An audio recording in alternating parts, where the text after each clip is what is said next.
Hi everyone, welcome back to our channel. तो आज हम कंटिन्यू करने जा रहे हैं क्वेश्चन नंबर 9 ऑफ एक्सरसाइज 8.2। तो चलिए स्टार्ट करते हैं। Arun bought a pair of skates at a sale. वो कहते हैं अरुण ने ना एक पेयर फाइंड बाउट किया है स्केट्स का एक सेल में, ठीक है। Where the discount given was 20% और उसके ऊपर उसको डिस्काउंट मिला कितने परसेंट, 20% का। If the amount he page is 1600 found the marked price. वो कहते हैं अगर उतने उसने कितनी अमाउंट जो है वो पे की है, 1600 रुपये। 1600 रुपये अगर उसने पे की है डिस्काउंट के बाद, तो हमने उसका मार्क्ड प्राइस पता करना है कि असल में वो कितने की थी। तो हम पहले लिख लेते हैं SP of pair of skates. हम पहले सेलिंग प्राइस लिख लेते हैं। स्केट्स के पेयर का कितना है हमारे पास, ₹1600। और उसके ऊपर हमें क्या मिला है, डिस्काउंट मिला है। तो डिस्काउंट परसेंटेज कितनी है हमारे पास, 20% है ना। तो अभी हम सेलिंग प्राइस ही निकालना है एक तरीके से हमने, ठीक है। सेलिंग प्राइस में से हम क्या करते हैं, 100 में से ना जो डिस्काउंट उसे मिला है उसको हम माइनस कर देते हैं। वही जो हम लॉस में लगाते हैं फॉर्मूला, वही हमने यहाँ पे लगा दिया। इसको मल्टीप्लाई कर देंगे MRP के साथ। वैसे तो हम CP के साथ करते होते हैं जब हम वो फॉर्मूला लगाते हैं। तो यहाँ पे क्या है, MRP फाइंड करनी है ना हमने, तो यहाँ पे MRP आ गई। तो हमें सेलिंग प्राइस पता है उसका कितना है, 1600 है, इज इक्वल्स टू 100 में से हम क्या माइनस करेंगे, डिस्काउंट। डिस्काउंट कितना है, 20/100। MRP तो हमने फाइंड ही करनी है ना। तो देखो 1600 इज इक्वल्स टू 100 में से 20 माइनस किए तो 80 आ गया अपॉन 100 इंटू MRP। तो देखो एक जीरो के साथ एक जीरो कैंसिल होगी और आप देखोगे कि ये जो 80/10 हमारे पास बच रहा है वो यहाँ पे मल्टीप्लाई हो रहा है। तो हम इसको दूसरी साइड ले जाकर ना डिवाइड कर देते हैं, 8/10 को इज इक्वल टू MRP रह गया। तो देखो अभी हम इसको मल्टीप्लाई के साइन में जब चेंज करेंगे तो इसका भी रेसिप्रोकल हो जाएगा। 8/10 क्या बन जाएगा, 10/8 इज इक्वल्स टू MRP आ गई हमारे पास। और देखो अभी हम इसको कैंसिल करते हैं। 8 1 ज़ा 8, 8 2 ज़ा 16 होता है। तो देखो पीछे 2 जीरोस थी तो 2 जीरोस आ गई। तो हमारे पास क्या बचा एंड में, 200 into 10 is equals to MRP, है ना। यही बचा ना। तो अभी हम क्या करते हैं, देखो इसको जब मल्टीप्लाई किया तो हमारे पास 2000 आ गई MRP। तो हेंस हम लिखेंगे कि MRP कितनी थी, उसका मार्क्ड प्राइस कितना था, 2000 था, जिस पे उसको 20,000 का जो डिस्काउंट मिला तो उसको कितने का पड़ा, 1600 का। So that's the answer. तो अभी देखो हमारे पास 10th क्वेश्चन है। I purchase a hair dryer for ₹5400 including 8% VAT. वो कहते हैं मैंने एक हेयर ड्रायर खरीदी जिसका प्राइस कितना था, 5400 था और उसमें ना 8% वैट ऑलरेडी लगा हुआ था, मतलब उसमें 8% वैट टैक्स ऑलरेडी इंक्लूडेड था, ठीक है। Find the price before VAT was added. तो वो कहते हैं आपको वो प्राइस फाइंड करना है अगर हम इसमें वैट ना ऐड करें।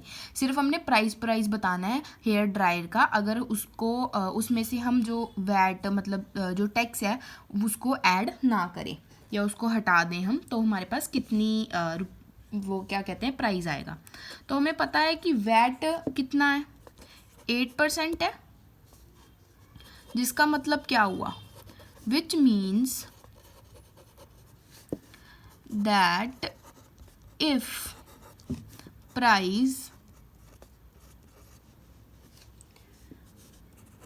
without VAT is ₹100, then price including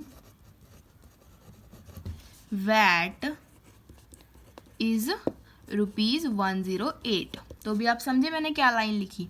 देखो मैंने क्या लिखा है कि अगर वैट 8% है, जिसका मतलब क्या हुआ कि अगर किसी भी चीज़ का विदाउट वैट लगाए, जो हमारे पास किसी भी चीज़ का प्राइस है वो ₹100 है, अगर उसमें हम वैट का टैक्स ऐड कर दें तो 8% है, तो वो क्या बन जाएगा, 100 में प्लस हम 8 प्लस कर देंगे तो 108 आ जाएगा हमारे पास, ठीक है ना।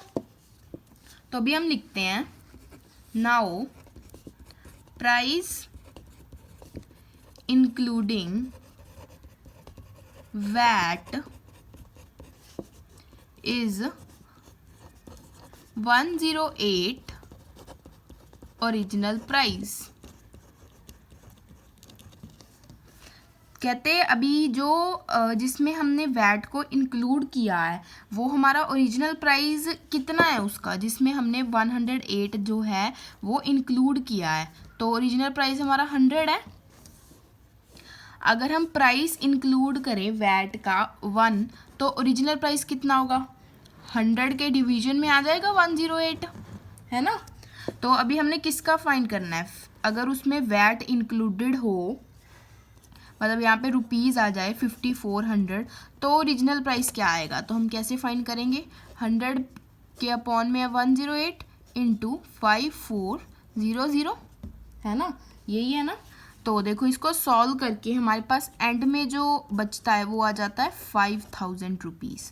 सो दैट्स द आंसर। और अगर हम इसको सॉल्व करके देखें, देखो यहाँ पे स्पेस नहीं है, मैं यहाँ पे आपको सॉल्व करके दिखाती हूँ। 100/108 इंटू 5400। देखो अभी हम इसको ना 4 के टेबल पे कैंसिल करते हैं। देखो सीधा 4 के टेबल पे 108 को कैंसिल किया तो वो गया 27 पे, और 100 को किया तो वो गया 25 पे।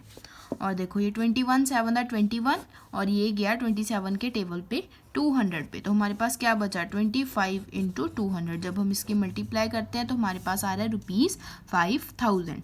तो इसमें मतलब देखो था क्या, अगर उसमें हमें 8% देखो वैट का टैक्स है, अगर कोई चीज़ 100 रुपीज़ की उसमें वैट इंक्लूड कर देंगे तो हमारे पास 108 रुपीज़ बन जाएंगे, ठीक है। अगर नाउ अभी हम क्या करते हैं कि अगर किसी भी चीज़ में किसी, ये देखो ये प्राइस है ना, ओरिजिनल प्राइस में हम वैट इंक्लूड कर रहे हैं, तो मतलब वैट इंक्लूड का प्राइस तो इतना है, तो ओरिजिनल प्राइस कितना है 100। अगर उसकी जगह तो अगर हम 1 ऐड कर रहे हैं, मतलब ओरिजिनल जो वैट ऐड करने के बाद हमारे पास एक चीज़ है या एक 1 रुपीज़ है हम कह सकें, तो उसका क्या हो जाएगा, 100 के साथ डिवीजन में आ जाएगा 108। तो हमने 5400 का फाइंड करना था, तो हमने उसको 5400 के साथ मल्टीप्लाई कर दिया, बस यही तो आंसर है।